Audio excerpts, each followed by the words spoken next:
भगवान महावीर जयंती के इस पवित्र पावन और पुनीत अवसर पर हमारे बीच उपस्थित हमारे भाजपा जिलाध्यक्ष आदरणीय श्री नानालाल जी अटोलिया साहब, सम्मानित मंच, सभी धर्म प्रेमी बंधुगण, सभी मातृशक्ति बहनें, आप सभी को नमन, वंदन, अभिनंदन। जाति से बड़ा धर्म है, धर्म से बड़ा कर्म है और सबसे बड़ा है इंसान। अगर इंसान इंसान से प्यार करने लग जाए तो यह धरती स्वर्ग बन जाए। यह बात हमें उस महात्मा, उस संत की याद दिलाता है, उनके सिद्धांतों, उनके उपदेशों, उनके आदर्शों की याद दिलाता है कि जो युद्ध लड़े वो मैदानों में, जो युद्ध लड़े मैदानों में वो वीर कहा जाए, और जो युद्ध लड़े अपने मन से वह महावीर हो जाए। जो युद्ध लड़े अपने मन से वो महावीर हो जाए। सभी को नमस्कार, सभी को जय जिने। जियो और जीने दो का नारा देने वाले ऐसे हमारे भगवान महावीर को आज ही नहीं, हर वक्त शत शत नमन है। प्रभु वर्धमान जिनवर सिद्धार्थ कुल चंदन, त्रिलोक पूजनीय है माँ त्रिशला के नंदन। आरूढ़ी थी नवधरा दिव्य प्रकाश से, परम पिता महावीर को करे शत शत वंदन। पावन नगरी है, पावन पर्व है, और पावन पर्व पर सभी धर्म प्रेमी बंधुओं को महावीर जयंती की हार्दिक बधाई, शुभकामनाएं।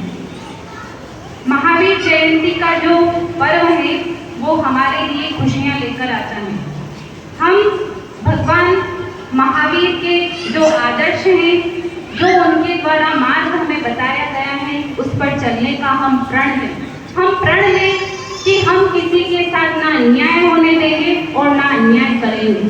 तभी सही मायनों में हम भगवान महावीर के अनुयायी, उनके भक्त कहलाएंगे। ऐसे ही भगवान महावीर की जो जयंती है वो पूरे देश में ही बड़े धूमधाम से मनाई जा रही है।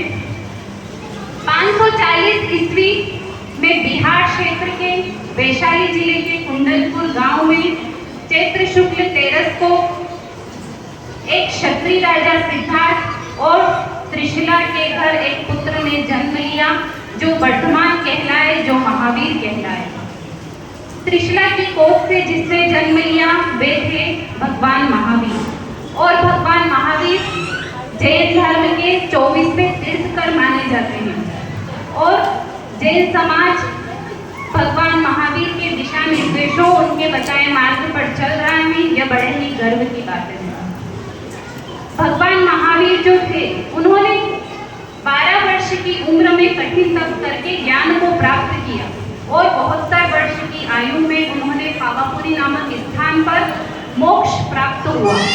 उन्होंने मात्र 30 वर्ष की आयु में ही सांसारिक सुखों को छोड़कर एक सन्यासी का रूप धारण किया, और अपने आत्म कल्याण और आत्मोत्थान के लिए वो सन्यासी के रूप में निकल पड़े। अपने जीवन को उन्होंने आत्मसात किया और इस समाज को एक नई दिशा प्रदान की। ऐसे महावीर को मैं शत शत नमन करती हूँ। कहते हैं कि एक सुधारक के कथन में तभी प्रभाव उत्पन्न होता है जब वह बात उसके कंठ से नहीं, उसके आचरण से उत्पन्न होती है। और यही गंभीरता और सहजता हमें प्रत्यक्ष रूप से भगवान महावीर में दिखाई देती है। इसलिए किसी ने खूब कहा है कि त्याग की बातें तो हर कोई करता है, त्याग की बातें तो हर कोई करता है, सत्य के नारे तो हर कोई लगाता है, परंतु उतारे कथनी को करनी बनाकर जीवन में, उतारे कथनी को करनी बनाकर जीवन में ऐसा महावीर एकाध हुआ करता है, ऐसा महावीर एकाध हुआ करता है। आज हमें आवश्यकता है भगवान महावीर के सिद्धांतों को अपनाने की, तभी हमारा जीवन जो है वो सार्थक होगा। एक बात मैं आपसे कहना चाहूंगी, एल्बर्ट आइंस्टीन का नाम आप सभी ने सुना होगा। इतना बड़ा वैज्ञानिक, उन्होंने इतनी महत्वपूर्ण बात कही थी कि मैं नहीं जानता कि पुनर्जन्म होता है या नहीं होता है, परंतु अगर होता है तो मेरी यह ख्वाहिश है कि अगर मैं इस धरती पर पुनः जन्म लूं तो मैं जैन धर्म में जन्म लूं, जैन समाज में जन्म लूं। अगर इतना बड़ा वैज्ञानिक ये बात कह सकता है तो उनकी बात में कितनी गहनता होगी, कितनी सार्थकता होगी। आज अगर जीवन के विकास में सबसे बड़ा योगदान अगर किसी का रहा है तो वो जैन समाज का रहा है। और जब देश हमारा विकास कर रहा है तो एक बड़ा प्रतिशत जैन समाज का है। कई कवियों, कई साहित्यकारों ने इस बात को कहा है, इसलिए मैं भी इस बात को दोहराना चाहती हूँ कि इतिहास कांच के टुकड़ों से नहीं, उज्जवल हीरो से बनता है। इतिहास कांच के तिनकों से नहीं, फौलादी तारों से बनता है।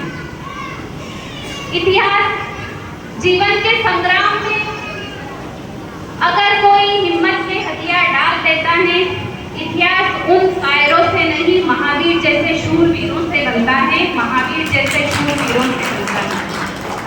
आज हम देखते हैं कि हमारे देश में पाप और अत्याचार कितना बढ़ गया है। हमें करुणा और दया जैसी चीजें दिखाई नहीं देती। अगर हम भगवान महावीर के सिद्धांतों, उनके उपदेशों को अपनाएं तो हम विश्व में अमन शांति की स्थापना कर सकते हैं और देश के हित में काम कर सकते हैं। भगवान महावीर ने 5 ऐसे सिद्धांत थे जिनको सबसे पहले प्राथमिकता दी। वे थे सत्य, अहिंसा, अपरिग्रह, अस्तेय और ब्रह्मचर्य। अगर मुझसे कोई कहे कि जैन समाज को अल्प शब्दों में उसकी व्याख्या करनी है तो मैं सिर्फ 5 शब्दों में जैन धर्म की व्याख्या कर सकती हूँ। वो है आत्मविश्लेषण। अगर सबसे पहले हमने अपना आत्मविश्लेषण कर लिया कि हम में क्या गुण है, क्या अवगुण है, उन्हें इसके बाद आत्मविश्लेषण है सबसे पहला, अहिंसा, आत्मज्ञान, आध्यात्मिकता और आत्मशुद्धि। ऐसे ही भगवान महावीर के हम अनुयायी बनना चाहते हैं तो हमें उनके बताए रास्ते पर चलना होगा, तभी हमारा जीवन सार्थक होगा और एक नया परिवर्तन हम समाज में ला सकते हैं जो देश और राष्ट्र के लिए हितकर होगा। आपको महावीर जयंती की बहुत बहुत बधाई, शुभकामना देती हूँ और मैं अपनी वाणी को विराम देती हूँ। धन्यवाद। जय जिनेन्द्र।